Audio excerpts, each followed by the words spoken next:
নমস্কার আমার সমস্ত প্রিয় বন্ধুরা, তোমরা সবাই কেমন আছো?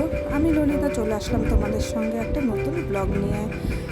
আজ জুন মাসের 10 তারিখ সোমবার। আমি সকাল থেকে ব্লগটা শুরু করছি। দেখো, সকালবেলা ঘুম থেকে উঠে দেখলাম বৃষ্টি হয়েছে।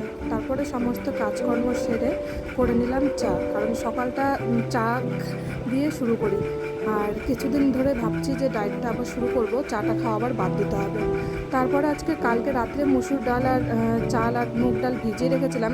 ভেবেছিলাম যে কালকেই রাত্রেবেলা খিচুড়ি করব, তার করা হয়নি। তো ভাবলাম সকালবেলা উঠে করে নেব।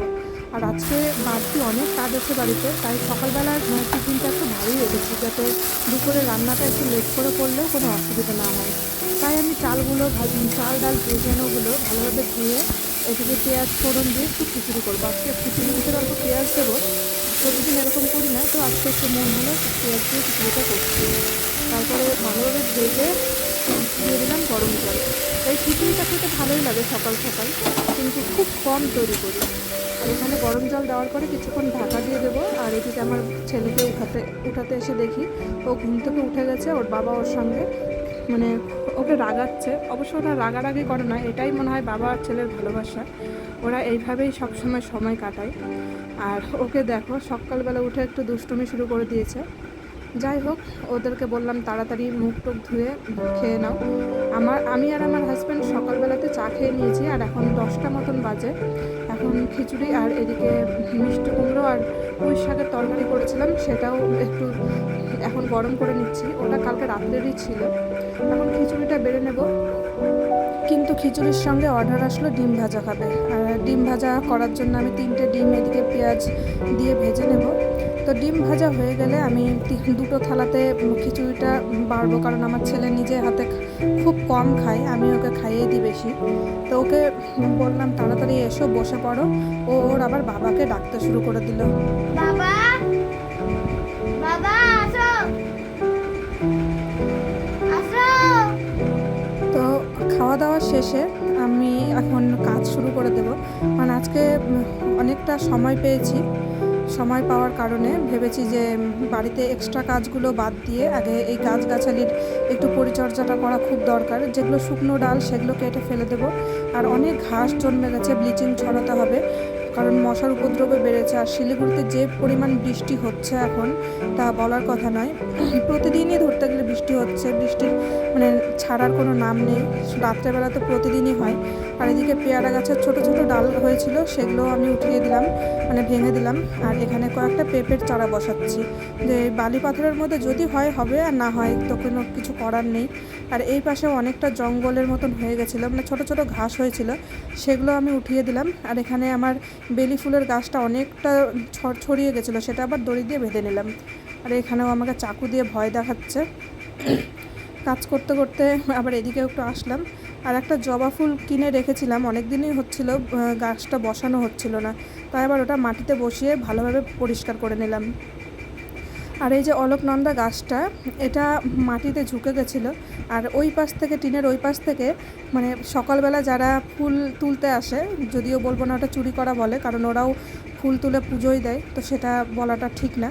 তো ওই গাছটাও আমি ভালোভাবে বেঁধে একটু উঁচু করে নিলাম। আর এই যে কাকিমাগুলোর জন্য আমি এই পাশের ডালগুলো ভাবছিলাম যে ভিতরে ঢুকিয়ে দিই, তো হলো না, ওই গাছগুলো এই পাশেই থাকবে।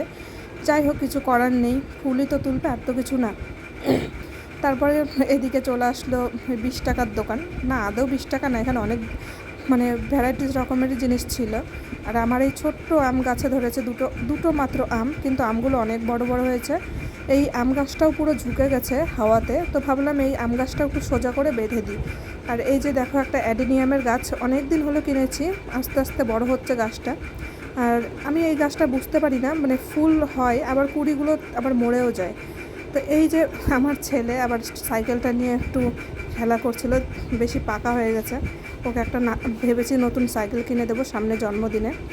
তারপরে দেখো, মেঘ করে আসলো একদম কালো হয়ে, যখন তখন বৃষ্টি নামবে। আমি স্নান করে এখন একটু পরিচর্যা করে নেব, কারণ সারাদিনে নিজের জন্য সময় একদমই বের করতে পারি না। তো আমি চিরুনি করে ময়শ্চারাইজার, সানস্ক্রিন যা যা নেওয়ার নিয়ে চলে যাব পুজো করতে। তোমরা ভিডিওটা দেখতে থাকো, কেমন লাগছে ভিডিওটা অবশ্যই আমাকে কমেন্ট করে বলো। যদি ভালো লাগে অবশ্যই একটি লাইক করো। যারা ফেসবুকে আমাকে প্রথম দেখছো তারা আমাকে অবশ্যই ফলো করতে ভুলো না। যারা ইউটিউবে দেখছো তারা অবশ্যই আমাকে সাবস্ক্রাইব করে আমার পাশে থেকো। তো আমার মুখে মাখা হয়ে গেছে, আর তারপর আমি এখন সিঁদুরটা পরে নিলাম। আর স্নানের সময় আমি এক বালতি জামা কাপড় কেচে রেখেছিলাম, সেটা এখন মেলে দিয়ে চলে যাব পুজো করতে। আর দেখো আমার এই বেলি ফুল গাছে কত ফুল ধরে। আর আমাকে কোনো দিনই ফুল তোলার জন্য কোথাও যেতে হয় না, কারণ আমার বাড়িতেই অনেক ফুল ফোটে, সেগুলোই অন্যেরা তুলে নিয়ে যায়। তো আজকে রাজটগর গাছে একটা ফুল ফুটেছিল মাত্র। আর এই গাছটা আমার খুব শখের গাছ, আর এত সুন্দর সুঘ্রাণ আসে গাছটা, মানে ফুলটা থেকে খুব ভালো লাগে। যাই হোক, পুজো দিতে দিতে আমার মনে পড়লো যে আমার গাছে আবার দুটো পেয়ারাও ধরেছে, মানে বেশ বড় হয়ে গেছে। আর এই বছর প্রথম পেয়ারা, এখনও কেউ মুখে দিইনি, তো ভাবলাম আগে ঠাকুরকে দিই, তারপরেই সবাইকে প্রসাদ দেব। তারপরে যে যার মতন পেয়ারা খাবে, কোনো অসুবিধে নেই।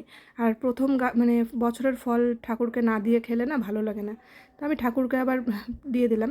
আর এখানে আমার শাশুড়ি মা বলছিল যে আমাকে একটা কুলপি কেটে দে, আমি এখন বসে বসে কুলপি খাবো।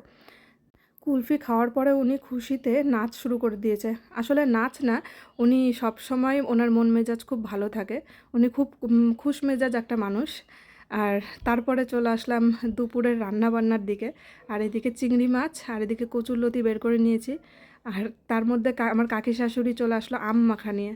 আম মাখাটা করেছিল ঠিকই, কিন্তু এতটা টক, আর আমি বেশি টক আম মাখা খেতে পারি না। তারপরে একটু কাসুন্দি আর চিনি দিয়ে বললাম এইভাবে মাখো, তাহলে খেতে ভালো লাগবে।